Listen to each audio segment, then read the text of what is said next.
It's time for another Dice Tower review with Tim Jennette.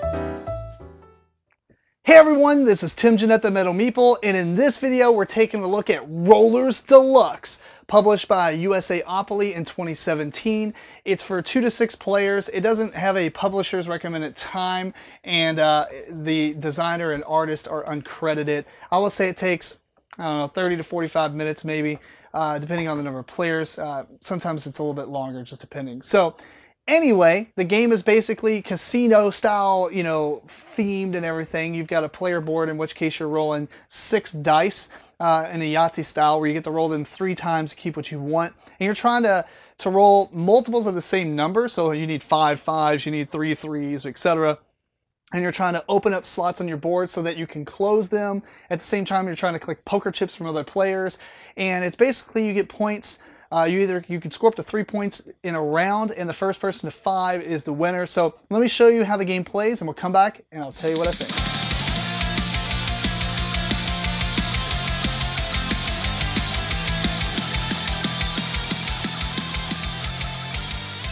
So here we have one player set up for Rollers Deluxe. Each player is going to receive their own player board and tokens in their color, and these tokens will slot into these various slots on their board.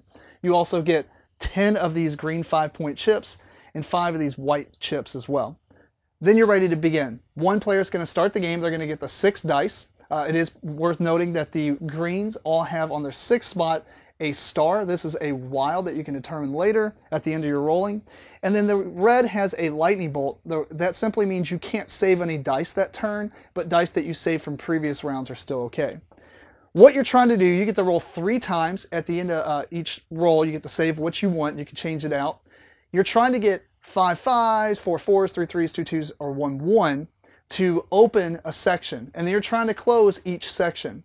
When you open a section, you simply are going to put a token like this that matches. When you close it, you do it like this. So let me just show you how one roll will go here. We're going to roll, and this is what we have. Fortunately, I rolled 3 stars. You know what? Let's go after 5s. Let's just play it safe. Let's go after 4s, because you can open and close in the same round. To get 6 5s would be kind of crazy. We rolled a lightning bolt, so we don't get to save anything on this round.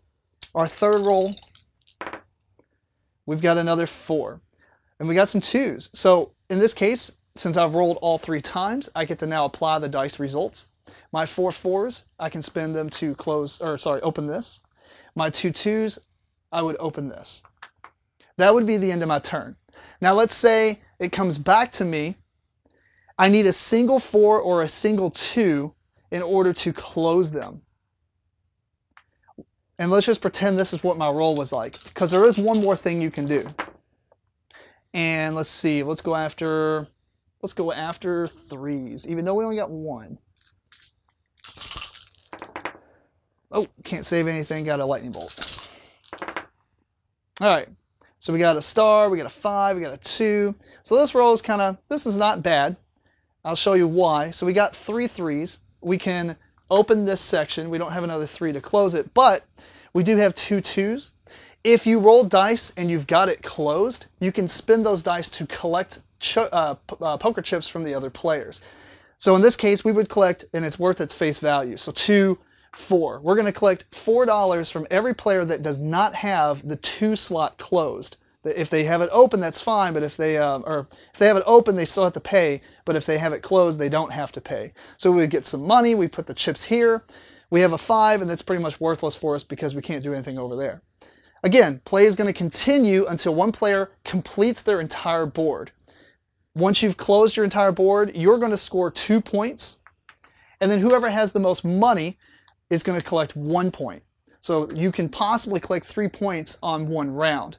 And whoever has once you're finished, you pass the dice to the next player, or to the player on your right who's going to begin the next round. You clear off your entire board, and you go again. You do reset your chips back to 10 and 5, and you're simply just going to go until one player has scored 5 points, and they're going to be the winner. There is one caveat to the scoring, though. If you're out of poker chips when you close your board, like you're the first person to close your board and you're out of poker chips, you do only score 1 point instead of 2 because you didn't have any money. So you want to protect yourself by having some money, but you also want to steal other players' money. The only reason you need the money is to get that 1 extra point. So that's pretty much the game.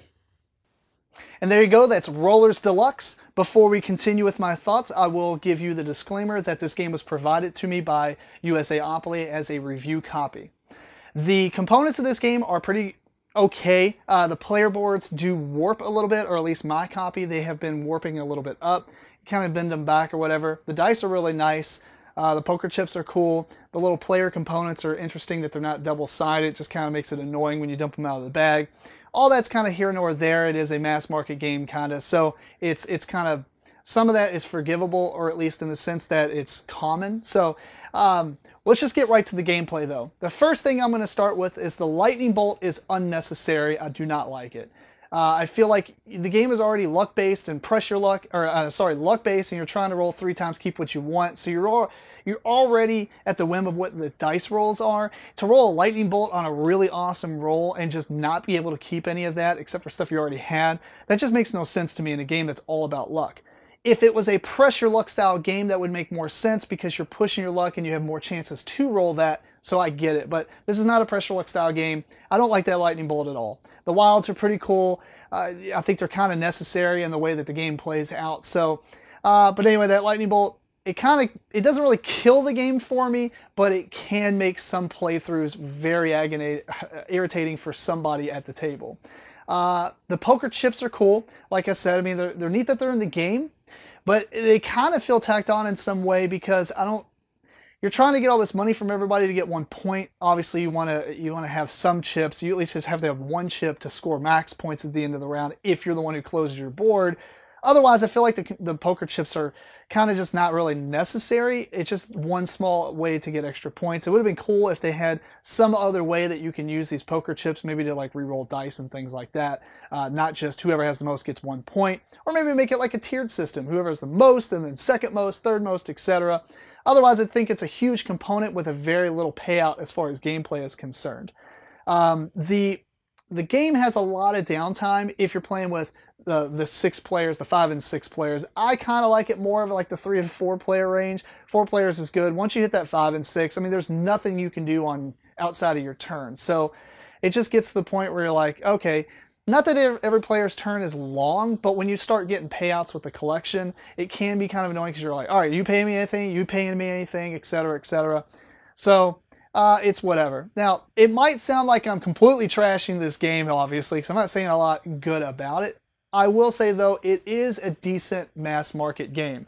If you can go into any kind of store and find this on the shelf, it's fun. I mean, I like Yahtzee, but this is actually pretty entertaining as far as what you're doing and everything. It's very light. I think that non-gamers are going to appreciate it and like it a lot more, obviously, especially with the casino theme. I think they had another copy called Rollers, and the overall tone of the game didn't really scream casino, but this has got the greens and reds and, you know, all the typical casino style pin artwork and stuff like that. So for a mass market game, it's all right. Like, I wouldn't be upset if I bought this in a store and played it a few times. That's cool. But I don't think I'm ever going to take this to a gaming event and play it with lots of gamers. I think they would maybe not see the value in it, if that makes sense. So if you have people in your family and things like that like casino style games or love Yahtzee, this might be something that would appeal to them. Otherwise, you may want to just stay away from it.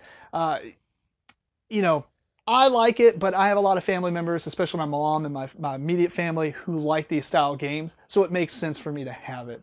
Otherwise, I probably wouldn't have cared for it as much. So anyway, if you have any questions, feel free to comment below. Email me at timjennette@gmail.com. Follow me on social media at the handle below. Check me out on my podcast called Meeple Core. And until next time, keep on rocking and rolling dice. Thanks so much for watching the Dice Tower videos. Find more great videos and reviews, as well as our top-rated audio podcast at Dicetower.com. You can also find other great shows at Dicetowernetwork.com. I'm Eric Summerer, and you've been watching The Dice Tower. The Dice Tower is sponsored by Cool Stuff Inc., where you can find great games for great prices. Cool stuff in stock. Check them out at CoolStuffInc.com.